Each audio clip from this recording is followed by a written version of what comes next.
que a gente quer? Resgatar o nosso orgulho de sermos brasileiros.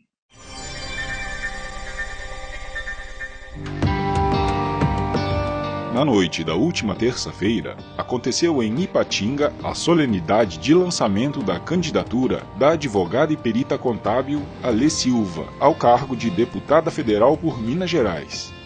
Diversas autoridades militares, jurídicas e empresariais do Vale do Aço compareceram ao encontro. O evento foi oficializado com a presença do general da Reserva do Exército Brasileiro, Antônio Hamilton Mourão, vice-presidente pelo PSL, na chapa do candidato a presidente Jair Bolsonaro. E a convite da candidata ministrou uma palestra que mostrou o porquê foi escolhido para ser o vice-presidente do Brasil. Como Bolsonaro já declarou, em seu governo o vice não será apenas decorativo. Mourão apresentou a real situação deplorável em que nosso país se encontra e as medidas que serão adotadas para a transformação do Brasil, tão sonhada pelos brasileiros. Veja. O país vive uma crise. Nós temos uma crise política. É uma crise que é política e ela é policial também. Por que é crise política? Porque o nosso sistema representativo ele deixou de ser isso que ele é, nos representar. É uma quantidade imensa de partidos políticos que deixam de atingir diretamente a cada um de nós. E nós deixamos de votar e colocar corretamente as pessoas que poderiam, não é, trabalhar pela gente. Os políticos viraram escravos das pesquisas de opinião. O político fala aquilo que a gente quer ouvir. Os conceitos tradicionais de esquerda e direita, eles estão perdidos, porque os dois estão abraçados na corrupção. Nós temos corruptos do lado A e do lado B, e todos buscando o quê? Retirar os parcos recursos que a nação produz e usá-los em proveito próprio. Então, essa crise, ela atinge os três poderes. Atinge o executivo, que perde sua eficiência gerencial a partir do momento que tem mais de 30 ministérios. Aí é preciso que todos tenham consciência que nenhum gerente, nenhum chefe, nenhum comandante consegue coordenar mais de 12, 15 pessoas. Imagine coordenar mais de 30. E aí eu entrego cada ministério desse para um partido e o partido faz o que quer. É porteira fechada. Coloca os seus apaniguados lá, seus entes queridos, né, e desvia tudo que puder desviar.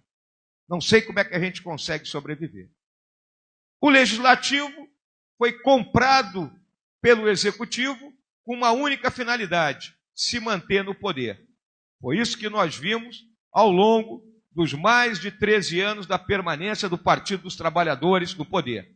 Eles vieram única e exclusivamente para se manterem eternamente à testa do nosso país, rompendo o princípio democrático básico da alternância dos poderes. E o nosso judiciário, que é primordial para que uma sociedade de massa como a nossa permaneça unida, porque se não há lei e se não há justiça que faça a lei ser obedecida, a sociedade se esfacela. E aí aquela sensação de insegurança que todos nós temos. Nós temos que resgatar a confiança dos cidadãos entre si e mudar a nossa forma de pensar. E quando eu falo mudar a nossa forma de pensar, eu chego naquela questão da crise de valores. Então parece que aqui no Brasil a única lei que pegou é a lei de Gerson. Aquela do cara que quer levar vantagem em tudo. E nós vemos nos mínimos detalhes de socorrer. É o cara que quer furar uma fila, é o camarada que está no engarrafamento e vem pelo acostamento e busca entrar lá na frente.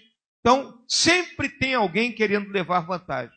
Nós temos que reformar o nosso pensamento. E só se reforma isso por meio da educação. apenas a educação será capaz de romper essa crise de valores. Ao mesmo tempo, nós temos parcela da nossa elite que aplaude tudo. Aplaudir o desmantelamento feito pelos governos do Lula e da Dilma. Por quê? Porque estavam ganhando dinheiro, independente do que fosse acontecer com o país. Consequência disso, a situação que nós vivemos. E a crise econômica. Como nasceu essa crise econômica? Que dói aí no bolso de cada um. Ela começa na nossa Constituição atual. E aí é preciso que todos entendam que uma Constituição, ela tem que ser princípios, ou seja, aquelas coisas que são perenes no tempo. Nós temos o título 1 e o título 2 da nossa Constituição, que são de princípios. Podia parar ali. O resto são leis ordinárias que irão variar de acordo com a mudança dos costumes. Essa Constituição, ela criou uma série de despesas sem que houvesse a correspondente receita. E aí, minha gente, é igual a nossa casa. Aquela pessoa que gasta mais do que ganha, o que acontece? Primeiro ela entra no cheque especial. Depois ela estoura o cartão de crédito. E por último ela vai para o agiota. Nós, Brasil, estamos vivendo no agiota. Esses governos nos levaram a um déficit, ou seja, receita menos despesa de menos 150 bilhões de reais. Isso significa 10% daquilo que o governo tem para gastar livremente, fora saúde e educação. Aí o que o governo fez? O governo conseguiu passar no Congresso uma emenda que limita o teto dos gastos do orçamento. O orçamento só pode aumentar de um ano para outro, de acordo com a inflação do ano anterior. Mas o que acontece na vida real? Existem coisas que aumentam acima da inflação, como, por exemplo, o número de pessoas que se aposentam e que vai aumentar, né, a despesa da nossa Previdência. Em consequência, vai comprimir as demais despesas. Essa é a situação do governo. Então, qualquer um que for eleito ano que vem terá que enfrentar com coragem, com determinação e procurando explicar da forma que eu estou tentando aqui para cada um, essa situação que o país vive e que nós herdamos. Esse buraco foi cavado desonerando gente de pagar imposto de renda. Esse buraco foi cavado captando dinheiro a 13 e emprestando a meia dúzia para os amigos do rei. Esse buraco foi cavado criando crédito fácil e barato, achando que todo mundo podia se endividar eternamente. Eu tenho certeza que grande parte aqui tem um empréstimo aí que está rodando e está rolando porque achou que aquilo ia ser fácil. Então, nós temos que debelar essa crise econômica, equilibrar o país fiscalmente, ou seja, receita igual despesa. E temos a dívida. Hoje a dívida é 75% do nosso produto interno bruto. A dívida está à casa aí do R$1 trilhão. É uma dívida nossa, de cada um dos brasileiros e brasileiras que estão aqui e daqueles que ainda vão nascer. Então, é um problema que nós temos que enfrentar. Eficiência gerencial é colocar em cada cargo a pessoa certa. E aí toda hora partem para cima do Jair com essa questão de gênero. Não, porque se for mulher, se for homem. Minha gente, no nosso país temos mulheres extremamente competentes e capazes. E homens também. Então escolha-se o melhor, independente de ser homem ou mulher, e acabou isso aí. Isso é um troço que já passou. Essa situação já andou. Né? Mas, volta e meia, busca essa guerra de gênero. Isso não existe. Não existe. Então, essa eficiência gerencial, colocando as melhores pessoas, as mais capacitadas. as mais competentes. E o que é competência? Competência é uma soma dos conhecimentos, das habilidades, das atitudes, dos valores e das experiências que cada um de nós tem. Cada um vai olhar para si aí e vai ver, eu tenho competência para isso porque foi isso que eu fiz mais na minha vida. Eu tenho capacidade nisso aí. Em outras coisas, nem tanto. Já dizia o falecido Nelson Rodrigues, toda unanimidade é burra. Não precisa ser unânime a coisa. Então, essa é outra visão que nós temos. Nós temos que educar para a cidadania. Porque uma vez que a educação chegue a todos, e aí nós temos uma questão séria aqui no Brasil, 70% dos gastos com a educação são com o ensino superior e 30% com o ensino básico. Na minha visão, tem que inverter esse processo. Nós precisamos dar ensino básico a todo mundo, de modo que o camarada chegue até o último ano do segundo grau, onde ele terá ferramentas, e mais o ensino técnico, ferramentas para realmente poder progredir na vida. Então nós temos que buscar equacionar melhor. E ao educar para a cidadania, nós estamos educando para aqueles valores maiores do que?